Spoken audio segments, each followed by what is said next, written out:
Good morning all, नमस्कार, आदाब।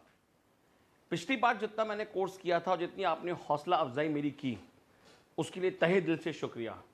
And after seeing the overwhelming response of my English course of physics class NCERT 9th and 10th, अब मैं लेकर आ रहा हूं बाइलिंगुअल कोर्स। बाइलिंगुअल कोर्स में, और बेटा ऐसा होता है, हर वक्त हर आदमी में कहीं ना कहीं सुधार की गुंजाइश रहती है। No one is perfect. तो मैंने उसके अंदर और कुछ चेंजेस लेके आया हूं और NCERT के क्वेश्चंस और तरीके बेहतर तरीके से बनाने की कोशिश करी है, और मैंने साथ में कोशिश की है कि तरह तरह के क्वेश्चंस मैं दे सकूं। तो उन्हीं के साथ में मेरा नया कोर्स लॉन्च होने वाला है, जो है bilingual course for NCERT class 10th। अभी तो विद टाइम उसके अंदर काफ़ी सारी चीज़ें मैं ऐड ऑन करता रहूँगा, और इस कोर्स के जो सैलेंट फीचर्स रहेंगे मैं जल्दी से आपको एक बार समझाना चाहता हूँ। क्योंकि बेटा सबसे ज़रूरी चीज़, मैं एक बात बार बार शुरू से कह रहा हूँ, मुझे पढ़ाते हुए मैं समझता हूँ करीब 16 साल हो गए हैं, और मैंने एक चीज़ हमेशा नोट की है कि NCERT से बड़ी कोई चीज़ नहीं है, उससे अच्छी किताब नहीं है कोई। बोर्ड के अंदर अगर आप ढंग से देखें तो NCERT के क्वेश्चंस में से, NCERT के अंदर से अलावा बाहर से कुछ भी नहीं आता। एक भी चीज़ बोर्ड एग्जाम में आपको बाहर की नहीं मिलेंगी। एंड एक बात और बता दूं मैं, जितने हम लोगों के बेटा रिश्तेदार नहीं होते ना, उतने लोगों ने तो मिलकर इस किताब को लिखा है। तो आप इसको बाइबल, गीता, कुरान कुछ भी माने, but stick to NCERT for the best ever results. और NCERT की एक एक लाइन में इतना गहन, इतना गूढ़ मतलब जमा हुआ है, और इतने अच्छे तरीके से क्वेश्चन उसमें बनते हैं जो कि इस कोर्स में पूरी तरह से डिस्कस किए गए हैं।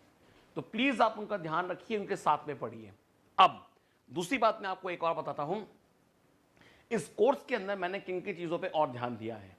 इससे पहले जबकि CC हुआ करता था, उसके बाद दोबारा बोर्ड जब इंट्रोड्यूस हुआ है, उसके बाद भी 2 साल लगातार जो है पेपर में करेक्शंस आए हैं, पेपर में नए तरह के क्वेश्चंस में आने की हमेशा बोर्ड की कोशिश रही है।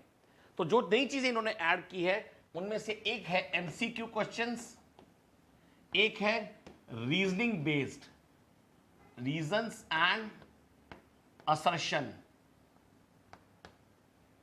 अब ये जो 2 मेन ऑब्जेक्ट है बेटा, ये सबसे इंपॉर्टेंट है इसके अंदर। और रीजन और असर्शन के क्वेश्चंस जो होते हैं वो पूरी किताब में से किसी भी चैप्टर से आ सकते हैं। मैं फिजिक्स और केमिस्ट्री के आप लोगों को क्वेश्चंस कराऊंगा। इसमें जो खास बात है रीजन और असर्शन में ये होती है, हमें एक एक लाइन को बहुत ढंग से पढ़ना है, और हमें अपना दिमाग अपने विवेक से काम लेते हुए बहुत तरीके से काम करना है।